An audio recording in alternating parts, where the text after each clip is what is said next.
Guys, we just got the last trailer for Endgame. We're a month and a half out. We finally got some hype. It's a good trailer. Okay. Alright, we need to talk about this.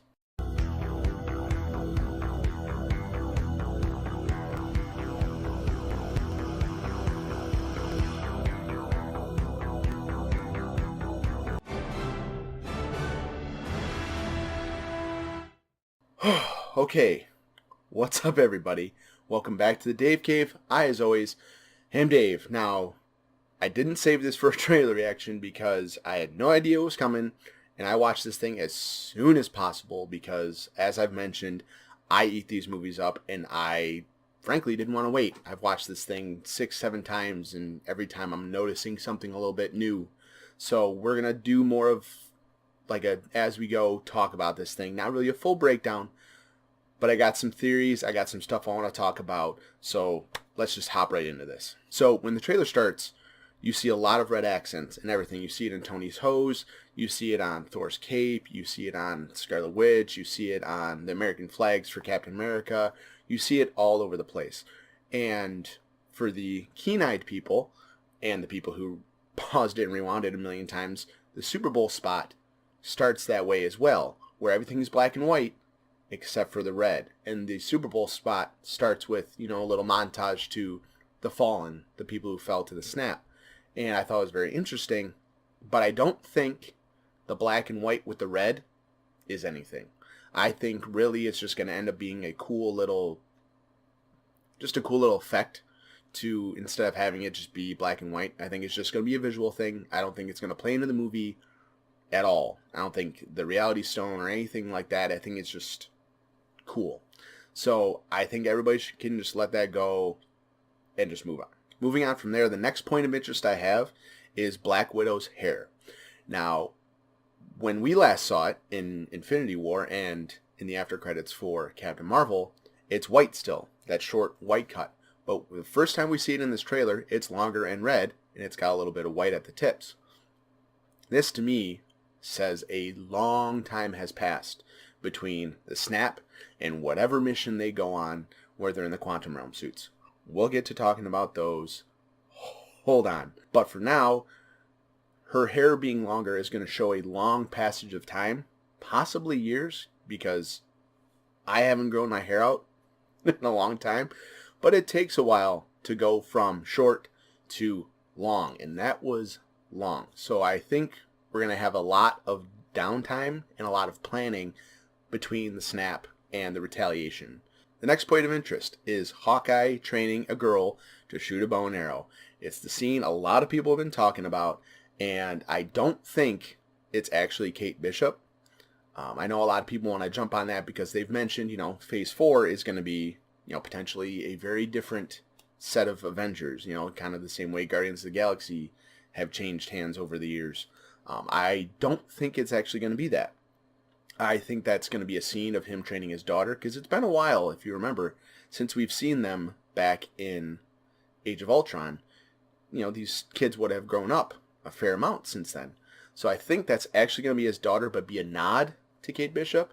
And I think that scene is going to be, as some people have been saying, a flashback scene to where it's just going to make the fact that his whole family gets snapped that much more brutal. I mean, it's brutal enough as it is, but I think it's going to just be such a heart-wrenching scene. He's going to be out there with his daughter, teaching her how to shoot a bow, and then that's going to be what breaks him.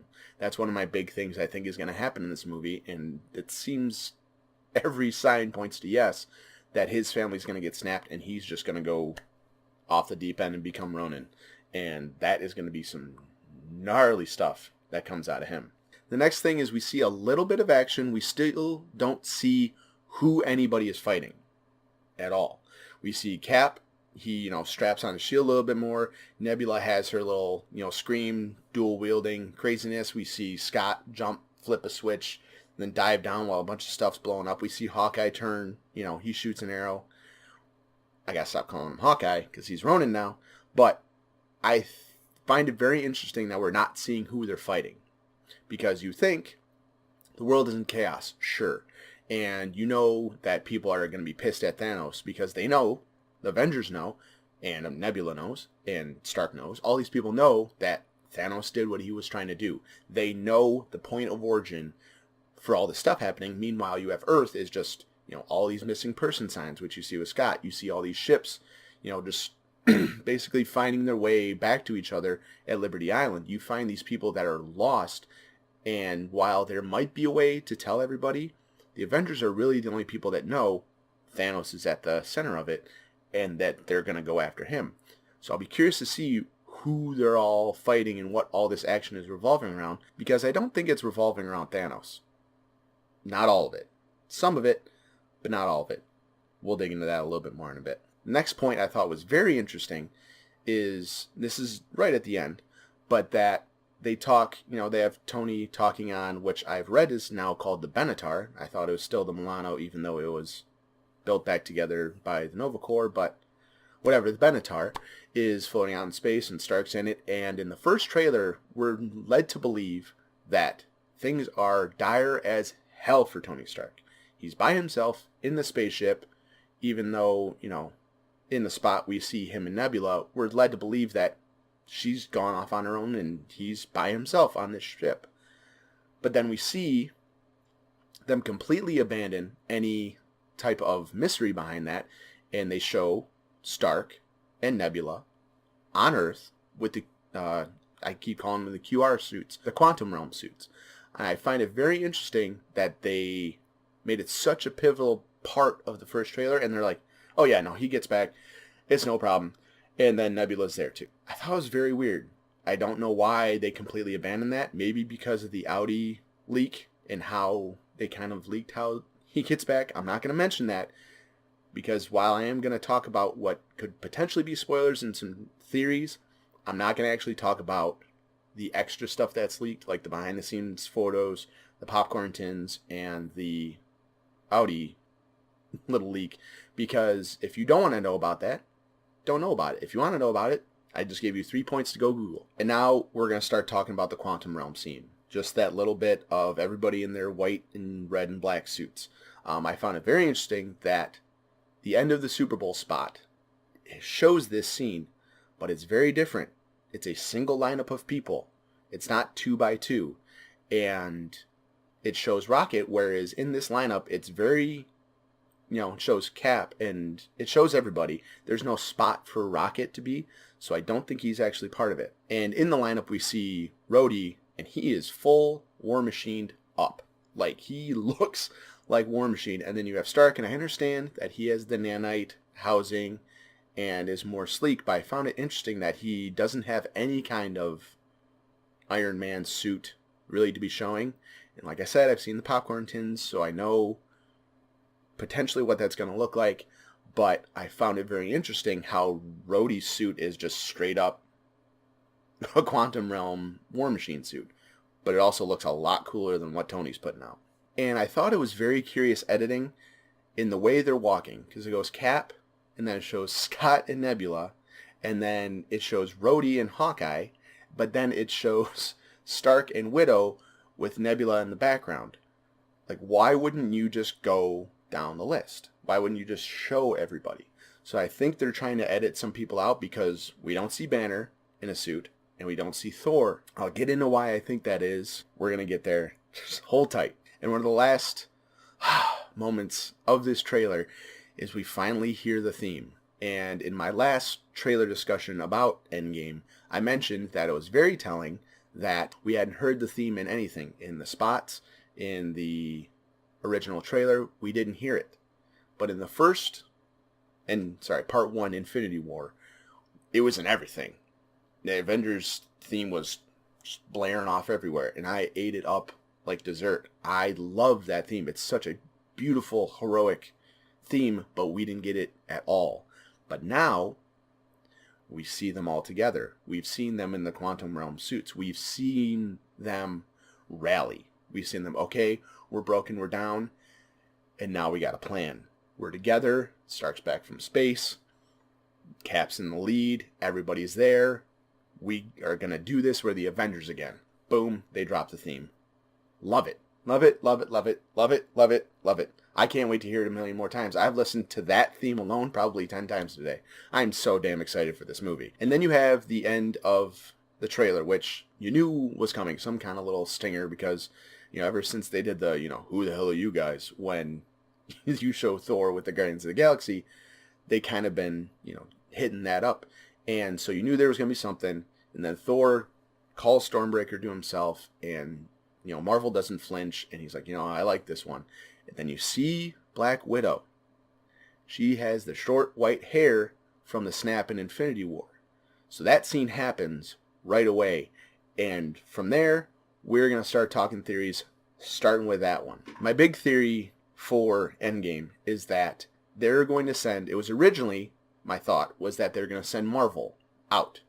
Hey, you can breathe in space. You are just baller out of control. Go find Thanos. Go find this guy that killed Fury and half of existence. Go find this guy. You have the means. You have the power. You can probably kick his ass. Go find him. We have no idea where he is. Go. Now I was thinking that, and then, the Avengers will figure out a thing. But now, because we didn't see Thor in the little, walk to the mission, so to speak, with the Quantum Realm suits, I think it's going to be him and Captain Marvel that go searching through the cosmos for Thanos. I don't think they're necessarily going to go together. They might have a little buddy cop kind of thing, but I don't think so. I think they're going to have Thor go this way, Captain Marvel go that way, and try to find him, because they know that Stormbreaker can go through anything the Infinity Gauntlet can throw at him. He threw it. It just kept going and jacked Thanos in the chest. So Thor can handle it. And, we know, not really the Avengers, but we know Captain Marvel is going to be able to handle Thanos perfectly fine. So I think they're going to send them out while they do more of a, kind of like a, Black Ops kind of mission, where the Avengers go into the quantum realm and do whatever they're going to do there. I have a feeling time travel is involved. But they're going to do whatever they do there, and I don't think Thor and Captain Marvel are going to be involved in that at all. I think they're going to find Thanos and try to figure out a way to undo it, or find him and beat his ass wholesale. And I know I mentioned that I found it interesting that we also didn't see Banner in a Quantum Realm suit. Again, going back to the popcorn tins. I understand the potential, but I think that they would send Hulk to go, hey, Hulk is a super badass too, and I think, Thor and Hulk could probably put a good hurting on Thanos, but I don't think when they do come up with the mission idea, you guys go, take as many years as you need, go find Thanos. I think they're like, hey, Banner, you wanna, oh, you still can't? Alright, you just go do your thing. I don't think he can call the Hulk, but then by the time that it gets to be, hey, let's go on this mission, possibly years later, he's had time to rebond with the Hulk, get the Hulk back on the same page, and go do work. And like I said, Hawkeye's family, 100% snapped. And now if my last theory does fall through, and Thor does go into the quantum realm with all that, and they just didn't want to show it because they've been super tricky before, looking at the Infinity Gauntlet, they just showed that he had, power in space.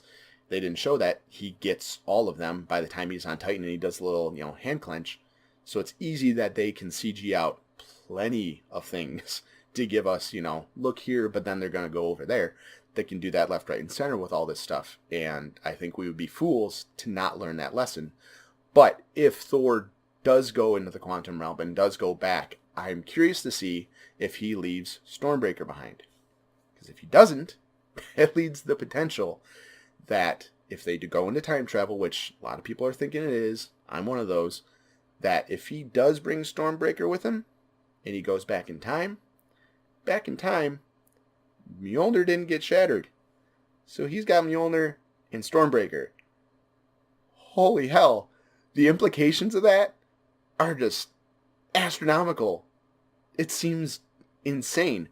But Mjolnir is the only one that can only be held by the worthy, which we've only seen as Vision and Thor. And they've talked about that Stormbreaker doesn't have that caveat. Anybody can pick up Stormbreaker. Groot did. It's his arm. It doesn't have the same enchantment that Odin put on it. even though he can do the whole, call it back to him. I think that could lend to some very interesting weapon scenes, having him throw Stormbreaker to other Avengers. Look out for that. And my final big theory about this movie is I think we're going to see the Battle of Wakanda again. But a little bit different. Everything fixed, and then, the way the fight was supposed to go. And end with all the Avengers lined up against Thanos and have him have to fight everybody. Everybody. Cap, Spider-Man, Hulk, Thor, Captain Marvel, Ant-Man, all of them. Probably do fairly well. But I think he's going to have to fight a lot more Avengers in this one than he had to do in the last one. Because, for me, the last scene of the first Infinity War trailer, where you have, Captain America running, and you have, Black Panther, you have War Machine flying, and you have the Hulk running behind them. That seems like a very big thing to cut out. And I know they've talked about that they cut it out for a reason because they wanted the story to go a little bit different. But that seems like a lot to cut out. Like the fight that Banner has in the Hulkbuster suit protecting Vision. That's a huge different fight to just, and we're going to cut that out and add in the Hulkbuster. I know they had the Hulkbuster in the original idea, and that, he was going to bust out. The Hulk was eventually going to say, all right, screw this, and bust out of the Hulk armor and do what he was going to do, which I think we're still going to see. I think we're still going to get a Battle of Wakanda where the Avengers win. I think that's how this whole thing is going to be capped off, and then they can go from there in the timeline, move into, Far From Home, and just go from there. And before we get into my final thoughts, I have one little question for you guys. What if Thanos is done? What if he has no will to fight when Captain Marvel and or Thor finds him? He snapped. He won. Half of existence is gone. He's at peace. We see him at the end of Infinity War. He just sits down and he's done. His hand's messed up. But what if he's done? What if they find him and he's like, yeah, no, I don't care. It wasn't about me. It was beyond me. Who cares? I did what I went to do. The galaxy needed balance. I gave it balance. I don't care if you kill me. I have no need to fight. Obviously, it's a different Thanos than, people are accustomed to. But what if? People would freak out. I see it as a real possibility that in this timeline, Thanos could be done. And then you get the real Thanos fight when they go back and they fix things and they figure out a way to get everybody back and, have the Battle of Wakanda Part 2 that I was mentioning, where you actually see Thanos fight and then we get reintroduced to a, continuing to be more badass and just kick everybody around Thanos. Meanwhile, alternate universe Thanos is done. He's just hanging out now. It's very possible. So just some final thoughts. I am finally full on excited for Endgame. I knew I was going to be excited for Endgame with all the other stuff that I saw. I knew that I was going to be excited to see this movie. Obviously, I wasn't going to not see Endgame. Who knows how many times I'm going to see Endgame. But now this trailer finally has me hyped for it. The first ones were just like, okay, yeah, everybody's going to be sad. It sucks. Half the universe is gone in the blink of an eye. It's horrific. But what? What now? What now? We finally get the what now. We got new suits. We're going to go beat his ass. We got Captain Marvel there. It is on. And that's what I personally wanted to see, to finally be excited for this movie. We got that. We got the theme. And I'm finally ready. But this is it. This is all I need. I don't need anything else between now and April 26th. I don't need any leaked footage. I don't need any leaked pictures. I don't need any more spots. I don't need any more visuals from this movie. This was enough. I'm excited for it. And let's just get there. Man, this month and a half is going to be long. And one final thought. We haven't seen Thanos. At all. At all. All of the Infinity War stuff. He is just in it. He was the main character of Infinity War. Thanos was. Easily. It followed his story over the course of a day or two, where he gathered all 5 because he already had the Power Stone that he got on Xandar. In the course of a day and a half, he gets 5 Infinity Stones. It's his story. Sure, they branch and they talk about other people, but it is his story of the conquest of getting the Infinity Stones. Infinity War of a day and a half, just like the Age of Ultron of a week. But anyways, I find it very interesting that we haven't seen him. And that is part of what leads to my idea that, what if this Thanos is done? What if they aren't showing him? Because as of right now, there's really nothing to show. And we're not going to see him give a damn until later. In the movie, that is. Okay, well that is going to do it for me today. Did you enjoy the trailer? Hit the comments below. Let me know what you guys thought of it, what you're looking forward to in Endgame, what you think they're going to show, what you hope they do, don't show, and also what some of your theories are and what you would like to see in Phase 4, because we're going to get into Phase 4 pretty quick here.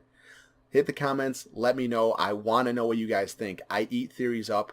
Like I said, dessert. I want to know, but I don't want to know. I like to speculate. So hit the comments below. Let me know what you think. And while you're down there, don't forget to like and share. And if you haven't already, hit that subscribe button. And be sure to check me out on Instagram and Twitter at @thedavecave_. I'll be posting there when I'm not posting here. Thank you so much, as always, for stopping by the Dave Cave. Take care.